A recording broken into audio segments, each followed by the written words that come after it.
12 বছরের এক কিশোরীকে 50 বছরের মধ্যবয়সী এক লোক পছন্দ করে ফেলে, কিন্তু মেয়েটাকে কোনোভাবেই আপন করে পাচ্ছে না। মেয়েটাকে আপন করে পেতে হলে মেয়ের মাকে বিয়ে করতে হয়, এবং সে মেয়ের মাকেও বিয়ে করেছিল।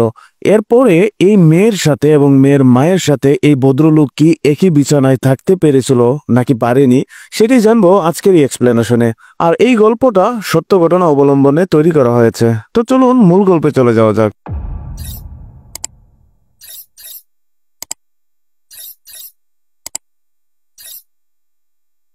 গল্পের শুরুতেই দেখা যায় প্রফেসর হামবার্ট সেন্সলেস অবস্থায় গাড়ি চালিয়ে আসছেন। গাড়িতে এবং তার শরীরে রক্ত লেগে আছে, আর সে বলছিল, ললিতা আমার জীবন, ললিতা আবার মরণ, ললিতাকে আমি অনেক ভালোবাসি। আর এই বলতে বলতেই সে গল্পটা শুরু করে একদম শিশুকাল থেকে। ফ্ল্যাশব্যাকটি শুরু হয় 1921 সাল থেকে, যেখানে আমরা দেখতে পাই এই হামবার্ট 14 বছর বয়সী একজন ছেলে, এবং সে 12 বছর বয়সী এক কিশোরীকে পছন্দ করে ফেলে। আর এই কিশোরীর নাম হচ্ছে এনাভিল্লি। এনাভিল্লু হামবার্টকে অনেক পছন্দ করত। আস্তে আস্তে তাদের সম্পর্কটা অনেক গভীরে চলে যায়। একদিন এক জটিল রোগে আক্রান্ত হয়ে এনাভিল্লি মারা যায়। এনাভিল্লির মৃত্যুতে হামবার্ট কান্নায় ভেঙে পড়েন, এবং সে বলছিল যে এনাভিল্লি মৃত্যুর পর থেকে সে আর কাউকে ভালোবাসতে পারেনি। তারপর গল্পটা চলে যায় আরো অনেক বছর পরে। তখন দেখতে পাই হামবার্ট প্রফেসর হয়ে গিয়েছেন, এবং তার বয়সটাও প্রায় 50। তাকে অন্য একটা জায়গায় বদলি করা হয়েছে। সেই জায়গায় জয়েন করার আগ মুহূর্তে বেশ খানিকটা সে সময় পেয়েছে। সে ভাবছিল যে এই সময়টাতে সে একটা বই লিখে ফেলবে। সে মনস্থির করে যে এই বইটা সে তার এক আঙ্কেলের বাড়িতে লিখবে। তার আঙ্কেলের বাড়িতে যাওয়ার জন্য রওনা হয়ে যায়। তার আঙ্কেল তাকে রিসিভ করার জন্য স্টেশনে চলে আসে, এবং এই ফাঁকে তার আঙ্কেলের বাড়িটা পুড়ে যায়। তারা দুজন বাড়িতে গিয়ে দেখে যে তার আঙ্কেলের বাড়িটা একদম পুরো ছাই হয়ে গিয়েছে। পরে তার আঙ্কেল তার এক বন্ধুর বাড়িতে প্রফেসর হামবার্টের থাকার জায়গা ব্যবস্থা করে দেয়। এই বাড়িতে তার আঙ্কেলের বন্ধুর ওয়াইফ হেইজ এবং তার এক মেয়ে ললিতা বসবাস করেন। তার আঙ্কেলের বন্ধু অনেক আগেই মারা গিয়েছেন। হেইজ হামবার্টকে প্রথম দেখায় পছন্দ করে ফেলে। হামবার্টকে নিয়ে তার রুমটা দেখায়। রুমটা এলোমেলো থাকায় হামবার্টের পছন্দ হয়নি। এই বিষয়টা আবার হেইজ বুঝতে পারছিল। তখন হেইজ বলে যে আপনাকে আরো একটা জায়গা দেখাবো, তারপর আপনি সিদ্ধান্ত জানাবেন যে আপনি আমাদের এই বাসায় থাকবেন কিনা। তারপর হেইজ হামবার্টকে তার বাগানে নিয়ে যায়। বাগানে গিয়ে হামবার্ট দেখতে পায় একটা কিশোরী মেয়ে ঘাসের উপর শুয়ে রয়েছে, এবং পাইপ দিয়ে তার শরীরে পানি পড়ছে। এইটা দেখে হামবার্ট তাকে পছন্দ করে ফেলে। আর এই ললিতার প্রেমে পড়ে গিয়েই হামবার্ট এই বাসায় থাকতে রাজি হয়েছে। হামবার্ট যখন কাজ করত, ললিতার দিকে অপলকে চেয়েই থাকতো, আর এই অনুভূতিগুলো একটা ডায়েরিতে হামবার্ট লিখে রাখতো। হামবার্টের রুমের সামনে ললিতার রুমটা হওয়ায় তাদের দুজনের মধ্যে প্রায়ই কথা হতো। একদিন হামবার্টের রুমে চলে আসে ললিতা, এবং হামবার্টকে জিজ্ঞেস করে, আমার ঘুম আসে না, তোমারও কি তাই হয়? হামবার্টও বলে, হ্যাঁ, আমারও ঘুম হয় না। তারপর দেখা যায় ললিতা হামবার্টের কুলে বসে পড়ে। কুলে বসে ললিতা হামবার্টকে জিজ্ঞেস করে, দেখো তো আমার গালে কি পিম্পল উঠেছে কিনা। আর হামবার্ট বলে যে, না তো, কই, কোনো কিছুই তো না, তোমাকে তো অনেক সুন্দর লাগছে। আর তখনই ললিতার মা হেইজ ললিতাকে ডাকে, এবং ললিতা এখান থেকে দৌড়ে পালিয়ে যায়। একদিন হেইজ, ললিতা এবং হামবার্ট একটা দোলনায় বসে রয়েছিল। পাশাপাশি বসেছিল ললিতা এবং হামবার্ট। পাশাপাশি বসাতে ললিতা অনেক খোঁচাচ্ছিল হামবার্টকে, যদিও হামবার্টের এগুলো ভালোই লাগছিল। আর এদিকে হেইজের ড্রিঙ্ক শেষ হয়ে যাওয়াতে সে রুমে গিয়েছিল ড্রিঙ্কস আনার জন্য।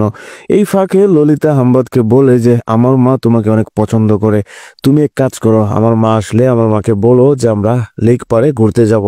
আর একটু পরেই হেইজ এখানে চলে আসে। হেইজ আসাতে ললিতার একটু ডিস্টার্ব ফিল হচ্ছিল, যার ফলে এখান থেকে সে চলে গিয়ে রুমের ভিতরে প্রবেশ করে ক্যাসেট চালিয়ে দিয়ে সে ডান্স করছিল। আর এই ফাঁকে হেইজ আবার হামবার্টের সাথে কথা বলার চেষ্টা করছিল, যদিও হামবার্ট এগুলোতে কোনো মনোযোগই দিচ্ছেন। হামবার্টের মনোযোগ তো ললিতার ড্যান্সের দিকে। একটু পরপরই সে উকি দিয়ে দেখছিল ললিতা কিভাবে ড্যান্স করে। তারপর দেখা যায় তারা তিনজন লেক পারে ঘুরতে গিয়েছে। ললিতা একটু আলাদা হয়ে গিয়েছিল। এই সুযোগে হেইজ হামবার্টের দিকে ঘনিষ্ঠ হওয়ার চেষ্টা করছিল। হামবার্টকে ললিতা তখন বলে যে আমি ললিতাকে বোর্ডিংয়ে পাঠিয়ে দেব, এবং পরের সিনে আমরা দেখতে পাই ললিতা বোর্ডিংয়ে যাওয়ার জন্য গাড়িতে উঠে পড়েছে।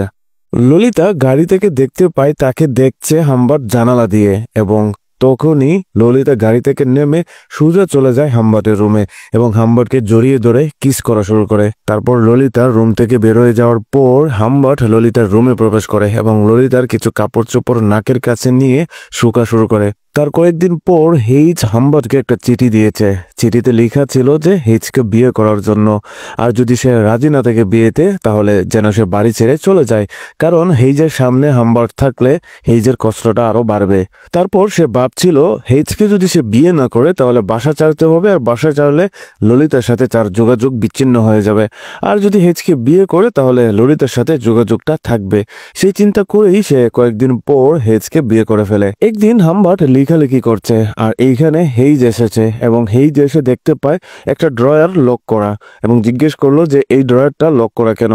তখন হাম্বার্ট বলে যে এই ড্রয়ারে আমার পার্সোনাল কিছু জিনিস রয়েছে, যার কারণেই আমি এটা লক করে রেখেছি। বিয়ের অনেকদিন খেটে যায়, আমরা দেখতে পাই হেইজের খাবারে ওষুধ মিশিয়ে দিত প্রতিদিন রাত্রি হাম্বার্ট, কারণ হেইজ রাত্রেবেলা হাম্বার্টের সাথে মেলামেশা করার চেষ্টা করত, আর হাম্বার্ট এগুলো পছন্দ করতো না, যার কারণেই হেইজ যাতে সজাগ না থাকতে পারে তাই খাবারের মধ্যে ঘুমের ওষুধ মিশিয়ে দিত, এবং হেইজও প্রতিদিন ঘুমিয়ে যেত আর হাম্বার্টের সাথে মেলামেশা সে করতে পারতো না। একদিন হাম্বার্ট কাজ শেষ করে বাসায় এসে দেখতে পায় হেইজ কান্নাকাটি করছে, কারণ সে লক করা ড্রয়ারটা খুলে সেই ডায়েরিটা পড়েছিল, আর এই ডায়েরিতে হাম্বার্ট ললিতার ব্যাপারেই লিখে রেখেছিল। এগুলা পড়ার পর হেইজ হাম্বার্টকে বলে যে তুমি এই বাড়িটা রেখে দাও আর এর বিনিময়ে আমাকে ডিভোর্স দিয়ে দাও। তখন হাম্বার্ট বলে যে আমরা একটু ড্রিঙ্কস পান করি, এবং ড্রিঙ্কস পান করতে করতে আমি তোমাকে সবকিছু খুলে বলছি। আর এই বলে হাম্বার্ট পাশের রুমে চলে যায় ড্রিঙ্কস বানানোর জন্য। ড্রিঙ্কস বানানো শেষ হলে একটা কল আসে হাম্বার্টের কাছে, এবং অপর প্রান্ত থেকে কলে বলে যে আপনার ওয়াইফ অ্যাক্সিডেন্ট করে মারা গিয়েছে। হাম্বার্ট সাথে সাথে রুমে গিয়ে দেখে যে তার ওয়াইফ হেইজ সেই রুমে নাই। তখন হাম্বার্ট বাড়ি থেকে বাইরে এসে রাস্তায় দেখতে পায় হেইজ মরে পড়ে আছে, হাতে কিছু চিঠি ছিল। মূলত এই চিঠিগুলো পোস্ট করার জন্যই হেইজ বাসা থেকে বের হয়েছিল, আর রাস্তায় গাড়ির তলে পড়ে মারা গিয়েছে। তারপর এই চিঠিগুলো হাম্বার্ট বাসায় এনে আগুনে পুড়িয়ে দিয়েছিল, এবং মনে মনে অনেকটা খুশি হয়েছিল, কারণ তারা ললিতার মধ্যে একমাত্র বাধাই ছিল এই হেইজ। তারপর হাম্বার্ট সোজা চলে যায় বোর্ডিং এ ললিতাকে আনার জন্য, এবং ললিতাকে নিয়ে গাড়িতে ওঠার পর ললিতা হাম্বার্টকে জিজ্ঞেস করে আমার মা আসেনি কেন। হাম্বার্ট বলে যে তোমার মা অনেক অসুস্থ তাই আসতে পারেনি। তখন ললিতা বলে আমরা অনেকক্ষণ ধরেই গাড়িতে আছি, কিন্তু একটা কিছু আমি তোমাকে এখনো করতে পারিনি। তখন হাম্বার্ট গাড়িটা একটা রাস্তার পাশে নিয়ে দাঁড় করিয়ে দেয়, এবং ললিতা তাকে কিস করতে শুরু করে। এর মধ্যেই একটা পুলিশের গাড়ি চলে আসে। পুলিশ এসে হাম্বার্টকে জিজ্ঞেস করে একটা চোরের ব্যাপারে, এবং হাম্বার্ট জানে না বলে জানিয়ে দেয়। কিছুটা ভয় পেয়েছিল তখন ললিতা, এবং ললিতাকে হাম্বার্টের কোলে দেখতে পেয়ে গাড়িটা নিয়ে পুলিশ চলে যায় এখান থেকে। তারপর হাম্বার্ট ললিতাকে নিয়ে একটা হোটেলে চলে আসে, একটা রুম বুকিং করে, আর হোটেলের লবিতে একটা কুকুর দেখে ললিতা গিয়ে সেই কুকুরটার সাথে মিশা শুরু করে। আর এই কুকুরের মালিক তাকে বলে যে আমার কুকুর কাউকে তেমন একটা পছন্দ করে না, কিন্তু তোমাকে অনেক পছন্দ করেছে। আর এখান থেকে হাম্বার্ট ললিতাকে নিয়ে সে রুমে চলে যায়। রুমে যাওয়ার পর ললিতা হাম্বার্টকে জিজ্ঞেস করে আমরা কি দুজন একই সাথে একই বিছানায় শুইব। তখন হাম্বার্ট বলে আমার কাছে এত টাকা নেই যে আমরা আলাদা আলাদা রুম বুক করব। তারপর দেখতে পাই হাম্বার্ট এবং ললিতা ডিনার করছে, এবং এইখানে আবার এই কুকুরের মালিকটাও ছিল। ললিতা তাকে দেখতে পেয়ে হাম্বার্ট বলে যে ইনি অনেক বড় রাইটার, এবং আমরা দেখতে পাই ললিতা মনে মনে কিছুটা পছন্দ করছিল এই কুকুরের মালিককে। তারপর হাম্বার্ট ডিনার শেষ করে ললিতাকে নিয়ে রুমে চলে আসে, এবং বলে যে তুমি একটু রেস্ট করো, আমি বাইরে থেকে ঘুরে আসছি। সে বাইরে আসার পর সেই রাইটারের সাথে তার দেখা হয়ে যায়, আর তারা কথাবার্তা শুরু করে দেয়। রাইটার শুধু ললিতাই করছে এটা বুঝতে পারছিল হাম্বার্ট, এবং সেখান থেকে কিছুটা ভয় পেয়ে সে চলে আসে রুমের মধ্যে। আর রুমে আসার পর আমরা দেখতে পাই হাম্বার্টকে বিবর্ষ দেখাচ্ছে, কারণ সে বইয়ের মধ্যে ছিল। যদি কেউ জেনে যায় তাদের দুজনের সম্পর্কটা, কারণ বাইরের মানুষজন তো জানে তারা বাবা মেয়ে, কিন্তু ভিতর তো তারা আসলে প্রেমিক প্রেমিকা। তারপর দেখা যায় হাম্বার্ট ললিতার পাশে গিয়ে শুয়ে রয়েছে। সকালে ঘুম ভাঙার পর ললিতা হাম্বার্টকে কিস করে। শুধু যে কিস করছিল তা নয়, তারা এখানে ঘনিষ্ঠ হয়েছিল। তারপর তারা বেরিয়ে পড়ে গাড়ি নিয়ে। রাস্তার মাঝখানে যাওয়ার পর ললিতা বলে গাড়ি থামানোর জন্য, কারণ ললিতা তার মাকে ফোন করবে। কিন্তু ললিতা তো তার মাকে ফোন করে পাবে না, তাই হাম্বার্ট সত্যি কথাটা বলে দেয় যে তার মা মারা গিয়েছে বা আত্মহত্যা করেছে। এবং সেদিন রাত্রে আমরা দেখতে পাই ললিতা অনেক কান্নাকাটি করছিল। এরপর হাম্বার্ট তার কাছে গেলে ললিতা হাম্বার্টকে জড়িয়ে ধরে আরো কান্নাকাটি করছে তাকে। কারণ ললিতার একমাত্র তার মাই সম্বল ছিল, আর মা মারা যাওয়ার পর থেকে একমাত্র সম্বল তো এখন এই হাম্বার্টেই। তারপর আবারও তারা ট্রাভেল করতে বেরিয়ে পড়ে, কারণ তাদের দুজনের অনেক শখ ছিল পুরো দেশটা ঘুরে দেখার জন্য, এবং তারা আলাদা আলাদা শহরগুলো এক এক দিন ঘুরে বেড়াতো। আর এইভাবেই আস্তে আস্তে তার বদলি জায়গায় জয়েন করার সময় এসেছে, এবং সেখানে ললিতাকে নিয়ে চলে যায়, একটা স্কুলেও ভর্তি করে দিয়েছিল ললিতাকে। আস্তে আস্তে বেশ কিছুদিন কেটে যায়। একদিন ললিতা হাম্বারকে বলে যে তাদের স্কুলে নাটক হবে এবং সেই নাটকে ললিতা অংশগ্রহণ করবে। এতে করে হাম্বার অনেকটা ভয় পেয়ে যায়, কারণ হাম্বার ভাবছিল যে ললিতা যদি নাটক করে এবং কোনো ছেলের সাথে যদি সে অভিনয় করে, তাহলে সেই ছেলেটাকে যদি তার ভালো লেগে যায় তাহলে তো হাম্বারকে সে ঘৃণা করবে। যার কারণে হাম্বার না করে দিয়েছিল। না করে দেওয়ার পরে ললিতা অনেক বুঝিয়ে শুনিয়ে হাম্বারকে রাজি করায় নাটকে অংশগ্রহণ করার জন্য। একদিন পিয়ানো শিক্ষক হাম্বারকে ফোন করে জানায় যে 2টা ক্লাস মিস করেছে ললিতা, এবং ললিতা বাসায় আসার পর হাম্বার জিজ্ঞেস করে তোমার পিয়ানো ক্লাস কেমন চলছে, আর ললিতা তাকে মিথ্যা কথা বলে যে আমার পিয়ানো ক্লাস ভালোই চলছে। আর ললিতার এই মিথ্যা কথা বলার জন্য হাম্বাত অনেক রেগে গিয়ে জিজ্ঞেস করে তুমি পিয়ানো ক্লাস মিস করে কোথায় যাচ্ছ। আর ললিতা বলে যে আমি স্কুলের অনুষ্ঠানের জন্য আমি পিয়ানো ক্লাস মিস করে যাচ্ছি। আর এই সত্যতা প্রমাণ করার জন্য হাম্বাট তার বান্ধবীকে ফোন করে, এবং তার বান্ধবী একই কথা বলে। তারপর ললিতা হাম্বাটের উপর রাগ দেখায়। এদিন বৃষ্টি হচ্ছিল, এই বৃষ্টির মধ্যেই ললিতা বাড়ি থেকে বেরোয় চলে যায়, আর পুরো শহর তন্ন তন্ন করে খুঁজতে শুরু করে হাম্বাট। খুঁজতে খুঁজতে একটা ক্যাফেতে ললিতাকে দেখতে পায় হাম্বার্ট। কাছে গেলে ললিতা বলে যে আমি ঠিক করেছি তোমার সাথে পুরো শহরটা করব। আর হাম্বার্ট এতে করে অনেকটা খুশি হয়ে যায়, কারণ সে ভয় পেয়ে গিয়েছিল এই বুঝি ললিতা বাড়ি থেকে গেল আর আমার জীবনে আসবে না। এরপর গাড়ি নিয়ে বের হয়ে যায় এবং পুরো শহর ঘোরা শুরু করে দেয়। হঠাৎ করেই হাম্বার্ট বুঝতে পারে যে তাদের গাড়িটা কেউ ফলো করছে। ললিতাকে সে বলে যে তুমি পিছনের গাড়ির নাম্বারটা নোট করো। আর একটু পরেই গাড়িটা পেট্রোল পাম্পে গিয়ে থামায় পেট্রোল নেওয়ার জন্য।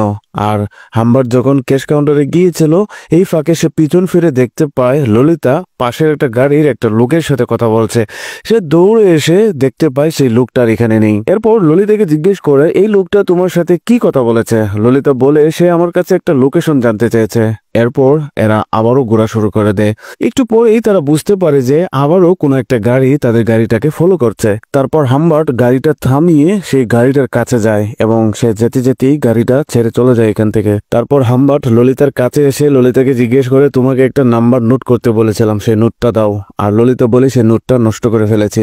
তখন অনেক বকাঝকা করে ললিতাকে হাম্বার্ট, আর ললিতা রেগে গিয়ে গাড়ি থেকে নেমে চলে আসে। এরপর ললিতাকে সরি বলে গাড়িতে নিয়ে আসে। একটু পরেই দেখা যায় তারা আবারও একটা হোটেল উঠেছে। হোটেলের রুমে ললিতাকে রেখে হাম্বার্ট বাইরে আসে। বাইরে থেকে আবার রুমে গিয়ে দেখতে পায় ললিতা হয়তো কারোর সাথে দেখা করে আসছে, মানে ললিতা রুমে ছিল না, একটু পরে রুমে আসছে আবার। এবং ললিতাকে জিজ্ঞেস করে তুমি লুকিয়ে লুকিয়ে কার সাথে দেখা করছো, কিন্তু ললিতা কোনো কথাই বলছে না। হাম্বার্ট ললিতাকে বলে যে তোমাকে আমি খরচের জন্য যে টাকা দেই সে টাকাগুলো তুমি খরচ করো না, জমিয়ে রাখো। কেন জমিয়ে রাখছো? এগুলো শুনে ললিতা অনেক রেগে যায়, কিন্তু রেগে গিয়ে তার সাথে আবার ঘনিষ্ঠ সম্পর্ক শুরু করে দেয় ললিতা। আর সেদিন রাত্রেই হাম্বার্ট ভাবছিল যে তাদের সম্পর্কটা হয়তো বাইরে জেনে গিয়েছে, তাদের সম্পর্কটা এবার হয়তো ভেঙে যাবে। আর সেদিন রাত্রেই ললিতাকে নিয়ে ট্রাভেলে বের হয় হাম্বার্ট। মাঝপথে হাম্বার্ট বুঝতে পারে ললিতা অসুস্থ হয়ে যাচ্ছে, এবং সে হাসপাতালে নিয়ে যায়, এবং ডাক্তার হাম্বার্টকে বলে যে ললিতাকে একদিন অবজারভেশনে রাখতে হবে। পরের দিন হাম্বার্ট হাসপাতালে ফোন করে জানতে চায় ললিতার ব্যাপারে, আর হাসপাতালের রিসিপশন থেকে জানিয়ে দেয় ললিতাকে তার আঙ্কেল হাসপাতাল থেকে নিয়ে গেছে। এই কথা শুনে হাম্বার্ট অনেক ভয় পেয়ে যায়, সাথে সাথেই হসপিটালে চলে যায়। হসপিটালে গিয়ে দেখতে পায় ঠিকই ললিতা এখানে নাই। তখন সে ভাবছিল যে যে লোকটা তাদেরকে ফলো করছিল প্রতিনিয়ত, সেই লোকটাই হয়তো ললিতাকে এখান থেকে ছাড়িয়ে নিয়ে গেছে। আর এটাও সে ভাবছিল হাসপাতালের লোকজন এইটার সাথে হয়তো জড়িত থাকতে পারে, তাই হাসপাতালের লোকজনের সাথে সে হাঙ্গামা শুরু করে দেয়। হাসপাতালের রিসিপশনে যে লোকটা ললিতাকে নিয়ে গেছে সেই লোকটার সিগনেচার ছিল এবং ঠিকানা ছিল। সেই সিগনেচার বা ঠিকানা দিয়ে কোথাও খুঁজেই পায় নাই হাম্বার্ট ললিতাকে। এরপর গল্পটা আবারও 3 বছর পর থেকে দেখানো হয়। আমরা দেখতে পাই হাম্বার্টের কাছে চিঠি লিখেছে ললিতা। চিঠিতে লেখা রয়েছিল যে আমি একটা ছেলেকে বিয়ে করেছি এবং আমি এখন প্রেগনেন্ট, আমার কিছু টাকার প্রয়োজন। এবং সেই চিঠিতে ললিতা এখন কোথায় আছে সেটার ঠিকানাও ছিল। আর সাথে সাথেই হাম্বার্ট একটা বন্দুক হাতে নিয়ে ললিতার দেওয়ার ঠিকানা মোতাবেক চলে যায়। গিয়ে দেখতে পায় ললিতা আসলেই প্রেগনেন্ট হয়ে গিয়েছে, এবং জিজ্ঞেস করে তোমার হাজব্যান্ড কোথায়। ললিতা যখন তার হাজব্যান্ডকে দেখাই দিল, সে দেখতে পায় যে যে লোকটা তাদেরকে ফলো করছিল সেই লোকটা আসলে ললিতার হাজব্যান্ড নয়, তারপর হাম্বার্ট ললিতাকে জিজ্ঞেস করে, সেদিন হসপিটাল থেকে তুমি কার সাথে পালিয়েছিলে? সে বলে ওই রাইটারের সাথে পালিয়েছিল। কিন্তু সে জানতে পারে রাইটার আসলে ভালো মানুষ নয়। সে ছোট ছোট মেয়েদেরকে দিয়ে বাজে বাজে ভিডিও বানায়, আর এটা জানার পর সেখান থেকে সে পালিয়ে যায় এবং এখন যে তার হাজবেন্ড তার সাথে দেখা হয় আর তার সাথেই বিয়ে হয়। এসব শুনে হাম্বার্ট বলে যে আমি তোমাকে টাকা দিব, ঠিক আছে, কিন্তু তুমি কি আমার সাথে যাবে? আমি তোমাকে অনেক যত্নে রাখবো, তোমাকে সকল সুখ এনে দেব। ললিতা তখন বলে যে আমি তোমাকে কখনোই পছন্দ করতাম না, কিন্তু আমার হাতে কোনো অপশন ছিল না, তাই তোমার সাথে টাইম পাস করতাম। এসব কথা শুনে হাম্বার্ট অনেক কান্নায় ভেঙে পড়েন। আর ললিতা তার কাছে যে টাকা চেয়েছিল তার থেকে কয়েক গুণ বেশি টাকা দিয়ে দেয় ললিতাকে। আর তখন হাম্বার্ট ললিতার হাজবেন্ডের সাথে দেখা না করেই চলে যায়। গাড়িতে ওঠার পর সে ভাবতে থাকে যে আমি ললিতাকে অনেক ভালোবাসি, সে যেখানেই থাকুক ভালো থাকুক। এগুলো বলতে বলতেই সে চলে যায় সেই রাইটারের কাছে। রাইটারের বাসায় গিয়ে রাইটারকে গান পয়েন্টে নিয়ে নেয় হাম্বার্ট আর বলে যে তুমি কেন হসপিটাল থেকে ললিতাকে নিয়ে গিয়েছিলে। আর রাইটার হাম্বার্টকে চিনতে পারছিল না। একটু পরে সে ঠিকই চিনতে পারে আর বলে তুমি সেই ললিতার নামমাত্র বাবা না। আর হাম্বার্ট বলে যে আমি তোমাকে জিজ্ঞেস করছি তুমি ললিতাকে হসপিটাল থেকে কেন নিয়েছিলে। রাইটার বলে যে সে তোমাকে পছন্দ করতো না আর এই কারণেই আমার সাথে সে পালিয়েছিল, কিন্তু তার সাথে আমি বাজে কাজ করিনি, কারণ ওইসব কাজ করার ক্ষমতা আমার নাই। হাম্বার্ট রাইটারের এসব কথা শুনছে না, সোজা গুলি করে দেয় রাইটারকে এবং রাইটার সেখানেই মারা যায়। আর রক্তাক্ত অবস্থায় সে বেরিয়ে আসে এবং সেই গাড়িতে চলে আসে, যেটা আমরা শুরুতে দেখেছিলাম যে রক্তাক্ত অবস্থায় গাড়ি চালিয়ে যাচ্ছিল সেন্সলেস অবস্থায় হাম্বার্ট। অর্থাৎ এতক্ষণ আমরা হাম্বার্টের শৈশব থেকে বৃদ্ধ বয়স পর্যন্ত কল্পনায় গল্পটা শুনছিলাম, আর এইবারে আমরা বাস্তবে চলে এসেছি। আমরা দেখতে পাই হাম্বার্টকে পুলিশ দাওয়া করছে। একটু সামনে গিয়ে হাম্বার্ট গাড়িটা থামিয়ে পাহাড়ের উপরে উঠে যায়। পাহাড় থেকে দূরে একটা ছোট্ট বাড়ি দেখতে পায়। সে বলে যে এখানে ললিতার আওয়াজ পাওয়া যাচ্ছে না। আর একটু পরেই আমরা দেখতে পাই হাম্বার্টকে ধরে ফেলেছে পুলিশ। জেলের ভিতরে জটিল রোগে আক্রান্ত হয়ে হাম্বার্ট 1950 সালে মারা যায়। আর এই একই বছরে অর্থাৎ 1950 সালেই ললিতা সন্তান প্রসব করতে গিয়ে মারা যায়। দুজনেই একই বছরে মারা গিয়েছিল। এরই সাথে এই গল্পটা এখানেই শেষ হয়। এই গল্পটা সত্য ঘটনা অবলম্বনে তৈরি করা হয়েছে। গল্প কেমন লেগেছে অবশ্যই কমেন্টে জানিয়ে দিবেন। দেখা হবে পরবর্তী ভিডিওতে। সে পর্যন্ত ভালো থাকবেন, সুস্থ থাকবেন। আল্লাহ হাফেজ।